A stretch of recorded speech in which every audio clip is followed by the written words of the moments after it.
Hey everyone, and welcome back to the channel. Today, we're all about pampering on a budget with a DIY sugar scrub recipe you can whip up in minutes. Sugar scrubs are amazing for exfoliating dry skin, leaving it feeling soft, smooth, and oh so glowy. Plus, with all natural ingredients, you can customize them to suit your skin type and scent preferences. Let's get scrubbing. All right, Scrub Squad. First things first, we're going to mix our sugar and coconut oil together. You can use granulated sugar for a more intense exfoliation, or brown sugar for a gentler touch. If your coconut oil is solid, warm it up slightly until it becomes a liquid. Now let's add a tablespoon of honey for some extra moisture and sweetness. Finally, the fun part, essential oils. Pick your favorite scent.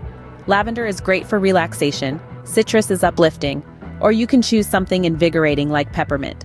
Just remember, 10-15 drops are plenty. Feeling adventurous? We have some optional extras you can throw in.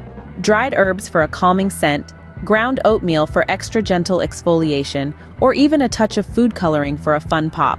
Just make sure it's natural and skin safe. Give it all a good stir until everything is perfectly combined. Now, before we get carried away, let's do a quick patch test. Apply a small amount of scrub to your inner arm and wait a few minutes. If you experience any irritation, rinse it off and adjust the ingredients accordingly. All right, your scrub is ready to go. Scoop it into a cute jar or container that seals well. Mason jars, travel tins, or even small decorative bowls work perfectly. Don't forget to personalize it. Add a cute label with the ingredients and maybe a fun name for your scrub. You can even tie a ribbon around it for an extra touch of gift-worthy charm. There you have it, a luxurious and customizable DIY sugar scrub in minutes. Perfect for pampering yourself or creating a thoughtful homemade gift.